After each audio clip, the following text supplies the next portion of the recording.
से ज्यादा क्या करो, भगवत भजन करो। तो भागवत धर्म की 3 धारा होती है। पहली धारा है विश्वास, दूसरी धारा है संबंध और तीसरी धारा है समर्पण। पहले विश्वास हो, संबंध हो और समर्पण हो, ये 3 धारा ही बताई गई है। और कहा कायेन वाचा मनसेन्द्रियेण वा बुद्ध्यात्मना वा प्रकृति स्वभावा करोमि यज्ञ सकलं परस्मै नारायण एति समर्पयेत। ये है भागवत धर्म। सारा कार्य करने के बाद क्या कहना है? नारायण एति समर्पयेत। हे नारायण, ये सब आपको अर्पण किया।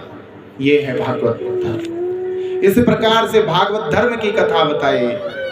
दत्तात्रेय के 24 गुरुओं की कथा बताई। कहा कि 24 गुरु वे कौन कौन से? कि पृथ्वी वायुराकाशो आपो अग्नि चंद्रमा रवि कपोतो अजगरा सिंधु पतंगो मधुकृत गजा मधुहा हरिणो मीना पिंगला कुरुतोपकम कुमारी सरकृतः सर्प पूर्णनाभि सुपेस्कृतः। दत्तात्रेय ने अपने जीवन में 24 गुरु बनाए। कबूतर को गुरु बनाया, कपोतो पृथ्वी को गुरु बनाया। पृथ्वी को गुरु बना करके क्या सीखा? किस पृथ्वी पर हम न जाने क्या क्या करते हैं। हल चला करके उसके सीने को फाड़ देते हैं, लेकिन वो माँ है, वो धरा है। एक माँ का शरीर छल्ली हो रहा है, लेकिन वो माँ फिर भी आपको उस शरीर से, उस हृदय से अनाज उत्पन्न करके आपको देती है। उसमें आप गड्ढा करते हो, मलमूत्र करते हो, लेकिन वो पृथ्वी आपको नुकसान नहीं पहुंचाती। इसीलिए पृथ्वी को गुरु बनाया। एक पिंगला नाम की वैश्या थी, उस वैश्या को गुरु बनाया। वह वैश्या निरंतर क्या करती? प्रातः काल होता, सुंदर श्रृंगार करती और बैठ जाती द्वार पर। लोग आते, उसके सौंदर्य का बखान करते, उसका आनंद लेते। लेकिन एक समय ऐसा आया कि वह पिंगला नाम की वैश्या प्रातः काल तैयार होकर के बैठ गई, लेकिन उसके पास उस दिन कोई नहीं आया। कोई नहीं आया, किसी ने उसके सौंदर्य की उस दिन बखान नहीं किया, बड़ाई नहीं की। तो आज पिंगला को सायंकालीन में अफसोस होता है कि नहीं, ये जीवन किस लिए मिला था और मैंने क्या किया? तो पिंगला ने कहा, हाड मांस के देह में इतनी है प्रीत।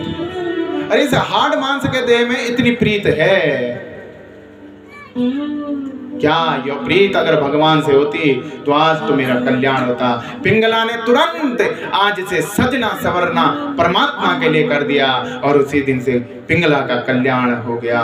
तो पिंगला नाम के वैश्या को गुरु बनाया। एक कन्या को गुरु बनाया और उससे सीखा, क्या सीखा?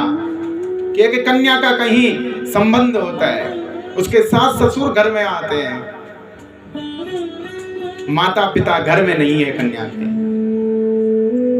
और सास ससुर ने कुछ कंगन लाए थे और कह दिया, बेटी हम तो रिश्ता पक्का करने आए हैं और आज हम भोजन करके ही जाएंगे। बेटी को वो चूड़ियां, वो कंगन पहना देते हैं। बेटी गई किचन में, पाकशाला में, क्या देखा? अरे वहां तो चावल है ही नहीं। तो तुरंत धन कुट्टा निकाला और उसमें धान कूटने लगी, और जैसे धान कूटने लगी ना तो चूड़ियां बजने लगी। बेटी ने सोचा चूड़ियों की आवाज आएगी, सास ससुर को पता चल जाएगा इनके घर में खाने के लिए चावल नहीं है। तो तुरंत बेटियों ने 2-2 चूड़ी निकाल करके रख दी। अब हाथ में बची 2-2 चूड़ियां, और 2 इस हाथ में 2 इस हाथ में। तो जब पुनः कूटने लगी फिर वो चूड़ियां बजने लगी। लेकिन अब तो क्या किया, एक चूड़ी इस हाथ की निकाली, एक चूड़ी इस हाथ की निकाली और धनकुट्टे में धान कूटने लगी और धान को कूटा। दत्तात्रेय ने उस कन्या को अपना गुरु बनाया कि संत को कभी चूड़ियों के समान लोभ मोह माया में नहीं जुड़ना चाहिए। संत हमेशा एक है और एक रूपी वह चूड़ी संत के लिए है, इसीलिए उस कन्या को गुरु बनाया। अरे हिरण को गुरु बनाया, वायु को गुरु बनाया और यहां तक कि हाथी। तो इस प्रकार से 24 गुरुओं का वर्णन और 25वां गुरु दत्तात्रेय ने अपने मन को बनाया, अपने शरीर को बनाया। आगे वर्णाश्रम गृहस्थाश्रम की व्याख्या करते हैं और फिर अब वह समय आ गया कि जब मेरे परमात्मा इस धराधाम को छोड़ करके जाने लगे। इधर जो सभी यदुवंशी थे समुद्र के किनारे मदिरा पी करके उस एलका नाम की घास को उखाड़ते हैं और एक दूसरे पर मारने लगते हैं और सबके सब यदुवंशी वहीं पर मर जाते हैं। बलराम जी समझाने के लिए जाते हैं तो बलराम के पीछे फेंक देते हैं। बलराम जी भी शेषावतार समुद्र में जाकर के अंतर ध्यान हो जाते। बोलो बलराम भगवान की जय। अब मेरे परमात्मा ये सब अपनी आंखों से देख रहे हैं। एक कदम्ब के पेड़ के नीचे एक पांव के ऊपर दूसरा पांव रख करके सुंदर मुरली का गायन कर रहे हैं, बजा रहे हैं। इतने में वो बहेलिया आता है और वो बहेलिया देखता है कि भगवान के जो पांव थे वो तलवे मृग के समान चमक रहे थे। तुरंत वह बहेलिया आज निशाना लगाता है और उस बाण को छोड़ देता है। मेरे परमात्मा के पांव पर वो बाण चले जाता है और वहीं पर वो इस धराधाम को छोड़कर चले जाते हैं। बोल बाल कृष्ण भगवान की। मेरे परमात्मा चले गए और इस प्रकार से अब दारुक सारथी इधर द्वारिका की ओर आता है और देखते देखते पूरी द्वारिका समुद्र में क्या हो जाती है, डूब जाती है। उद्धव जी बद्रीनाथ में आते हैं और भागवत धर्म का प्रचार करते हैं। सुखदेव जी ने कहा परीक्षित ये है कृष्ण कथा और आज 7वां दिन आए, तक्षक आएगा तुझे डसेगा। लेकिन जैसे ये कहा परीक्षित ने कहा गुरुदेव मैं तो मर जाऊंगा। तुरंत सुखदेव जी आज परीक्षित को डांटते हैं कि हे राजन तुम मरिष्यामि, अरे तुम मरेगा ये मत सोच। तूने 7 दिन की कथा सुनी है और जिसने कथा सुनी है ना तू तो अपने देह को कभी ही त्याग चुका है। अब तो ये शरीर है, आत्मा तो भगवान के चरणों में जा चुकी है। तक्षक आएगा तेरे शरीर को डसेगा, तुझे कुछ नहीं होगा क्योंकि तेरी आत्मा परमात्मा में विलीन हो चुकी है। और ये आशीर्वाद देकर के सुखदेव जी परीक्षित के सर में हाथ रख देते हैं और वहां से अंतर ध्यान हो जाते हैं। अब तो तक्षक आता है और परीक्षित को डसता है और परीक्षित की मृत्यु हो जाती है। बोलो भागवत महापुराण की जय। मेरे प्यारे इस प्रकार से भागवत की कथा में प्रथम दिन की कथा में आपने सुखदेव जन भीष्म स्थिति महात्म्य की कथा सुनी। द्वितीय दिन सत्यो मुक्ति क्रम मुक्ति का वर्णन सुना। तृतीय स्कंद में विदुर मैत्रेय संवाद कपिल देवहूति संवाद को सुना। चतुर्थ स्कंद में सती चरित्र ध्रुव चरित्र और जड़ भरत की कथा सुनी। पंचम स्कंद में प्रियव्रत चरित्र को आपने सुना। षष्ठ स्कंद में अजाल मिलोपाख्यान और प्रहलाद चरित्र को आपने सुना। 8वें और 9वें स्कंद में समुद्र मंथन वामन अवतार की कथा आप लोगों ने श्रवण की और 9वें स्कंद में राम कथा को सुना। 10वें स्कंद में परमात्मा के जन्म की कथा और उनके लीला अवतारों की कथा आपने सुनी। उनके गृहस्थ आश्रम में कितने विवाह हुए ये सब आपने सुना। और 11 और 12 स्कंद में मेरे प्यारे सत्यो मुक्ति क्रम मुक्ति भागवत धर्म की आपने कथा सुनी। और अंत में दत्तात्रेय के 24 गुरुओं की कथा और भगवान का सुधाम गमन की कथा आपने श्रवण की। इस प्रकार से इन सप्त दिवसीय कथा, इस 8 दिवसीय कथा में आपने इन कथाओं को यहीं पर सुना। आइए अब भागवत जी के अंतिम श्लोक की ओर चले।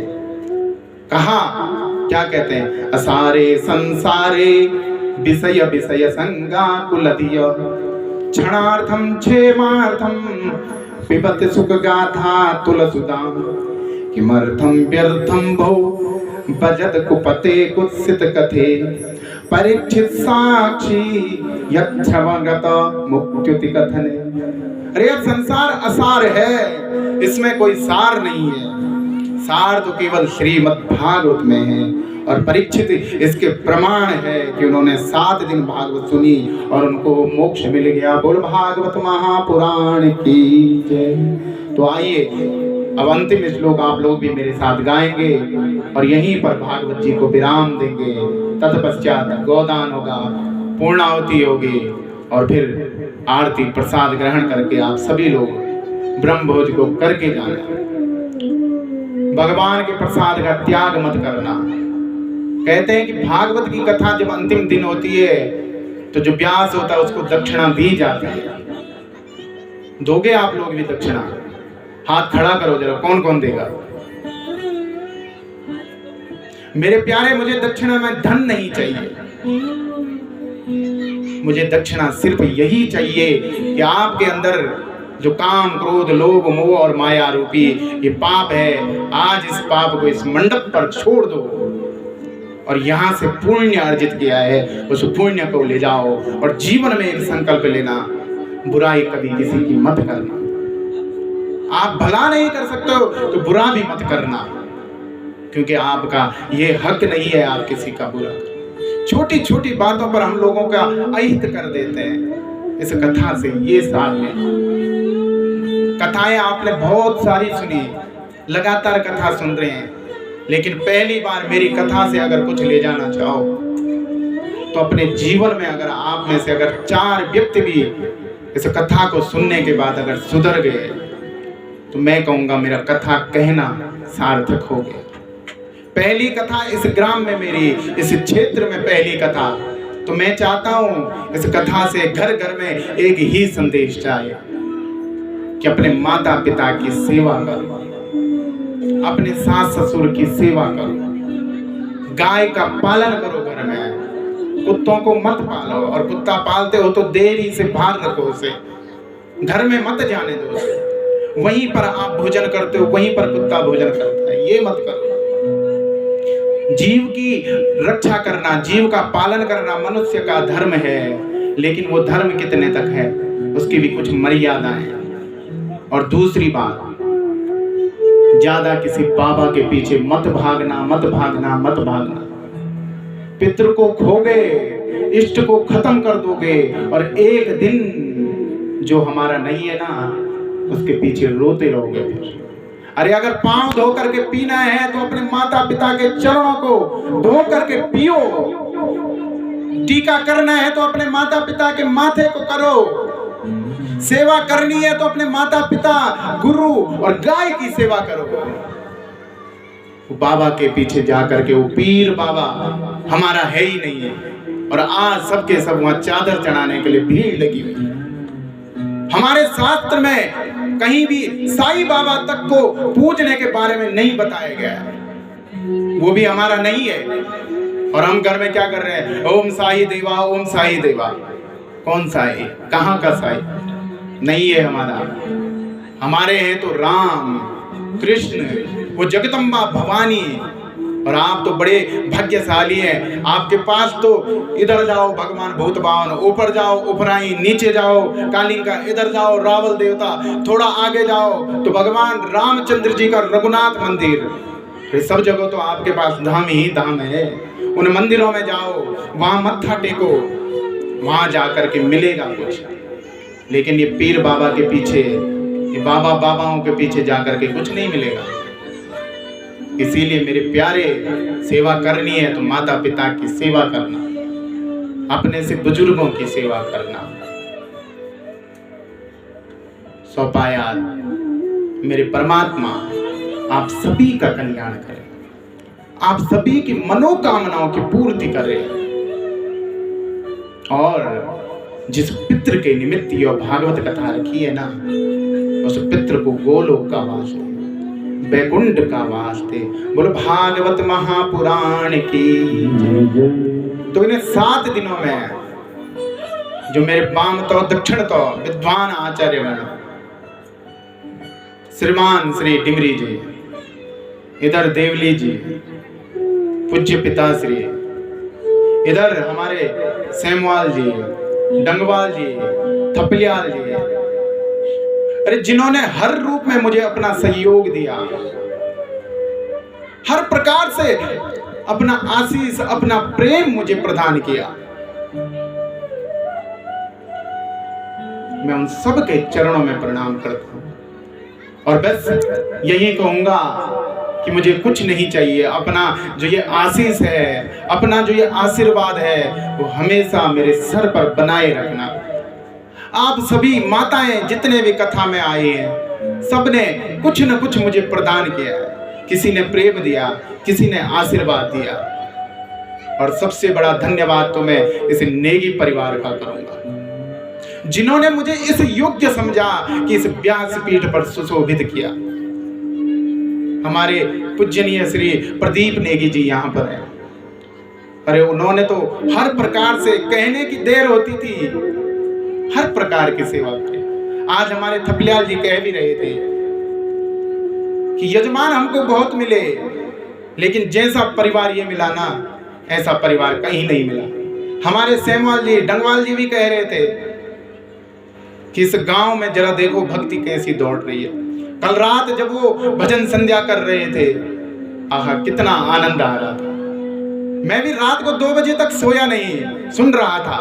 मन तो मेरा भी था इधर आऊं, लेकिन कुछ मर्यादाएं होती हैं, उस मर्यादा के कारण मैं नहीं आ पाया। तो सेमवाल जी, थपलियाल जी, डंगवाल जी, इस गांव के, क्योंकि आपने अगर कुछ अच्छा किया है ना, तो अच्छा संदेश जाता है। आपने गलत किया तो गलत संदेश जाता है। तो ये लोग तो बाहर के हैं, सबके सब देहरादून से आए। मैं खुद देहरादून में रहने वाला उनके साथ। तो हम लोग तो यही संदेश ले जाएंगे कि भाई हम गौचर पनाही ग्राम में गए थे, और वहां के जो श्रोता मिले, वहां के जो लोग मिले, वहां का जो परिवार मिला, यजमान परिवार कितना सुंदर था। तो यही संदेश जाता है। इसीलिए अच्छा कर्म करो, इसीलिए अच्छी वाणी का प्रयोग करो। तो मैं सब लोगों का धन्यवाद देता हूं, और विशेष धन्यवाद मैं उनका देता हूं जो हमारे पाक शास्त्री हैं, जो भोजन पर बैठे हैं। क्योंकि एक यहीं के हैं और एक हमारे क्षेत्र के अंतर्गत आते हैं। मुझे नाम स्मरण नहीं आ रहा है, क्या नाम है उनका? दुर्लभ सिंह रावत, और दूसरे सतपाल,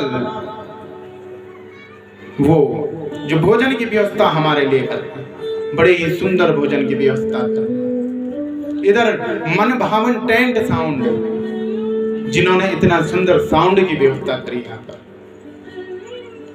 उनका भी मैं धन्यवाद करता हूं। विद्युत वाले और इस गांव के सभी छोटे बड़े बुजुर्ग, सबने अपना कुछ न कुछ सहयोग दिया है, उन सब का धन्यवाद करता हूं। हमारे बड़े भाई साहब यहाँ पर जो कैमरामैन की भूमिका निभा रहे हैं, वो प्रथम दिन से, जब ऊपर से व्यास पुस्तक आए, उस दिन से निरंतर यहाँ अपनी सेवा दे रहे हैं। हर दिन सुबह से शाम तक लगे रहते हैं, और कह रहे थे मुझसे कि पंडित जी भागवत कथा तो बहुत सुन ली, लेकिन आनंद आ रहा है, आनंद आ रहा है। तो मेरे प्यारे, आनंद का मतलब कि आपके हृदय में भक्ति का निवास हो गया, और भक्ति जब मन में आती है ना, तो वो आनंद आ जाता है। तो आप सभी लोगों का हृदय से बहुत बहुत धन्यवाद। आप सब लोग अपना आशीष मेरे ऊपर बनाए रखें, अपना आशीर्वाद इस बालक को दें, क्योंकि टूटी फूटी वाणी से मैंने भगवान का गायन किया। मैं इतना बड़ा विद्वान नहीं हूं, इतना बड़ा ज्ञाता नहीं हूं कि मैं इस परमात्मा की कथा कह सकूं, लेकिन जो भी थोड़ा सा प्रसादी के रूप में जूठन जो पूज्य गुरुदेव ने प्रदान किया है ना, वही इस दास ने आप लोगों के पास कह दिया, समर्पण कर दिया। और नियम बनाओ, अगर भागवत कथा सुननी है तो जो गुरु मुख से जो पढ़ करके आया हो उसी से भागवत कथा सुने, क्योंकि अपूज्या यत्र पूज्यन्ते निष्फला सर्वक्रमा। अपूज्य व्यक्ति को अगर व्यासपीठ पर बैठाओगे, अपूज्य व्यक्ति से अगर शास्त्र की बातें सुनोगे तो जो कार्य किए ना वो कार्य भी निष्फल हो जाएगा। इसलिए वेदज्ञ हो, विद्वान हो। हमारे पूज्य विप्र देवता कितनी तपस्या करते हैं, 3-3 टाइम संध्या करते हैं, और जब कथा होती है तो 4 घंटे तक शरीर को हिलाते नहीं, एक ही आसन में बैठे रहते हैं। ये है इनकी तपस्या का प्रभाव। इसीलिए ऐसे ब्राह्मणों को बुलाओगा, और ऐसे ब्राह्मण अगर आपके सर में थोड़ा सा फूल भी रख देना तो आपका कल्याण होगा। तो पुनः आप सभी लोगों का हृदय से धन्यवाद। तो आइए अब भागवत जी के अंतिम श्लोक में जाएंगे। आप सभी लोग भी मेरे साथ गाएंगे। निम्न गानाम यथा देवा, निम्न दानम यथा देवा, यथा नामोच्युतो, यथा नामोच्युतो, वैष्णवानां यथा शंभो, वैष्णवानां यथा शंभो, पुराणानामिदं कथा, पुराणानामिदं कथा, नाम संकीर्तनं यस्य, नाम संकीर्तनं यस्य, सर्व पाप प्रणाशनं, सर्व पाप प्रणाशनं, प्रणामो दुःख समनस्तं, प्रणामो दुःख समनस्तं, तं नमामि हरिः परं। तं नमामि हरि। बोल भागवत भगवान की।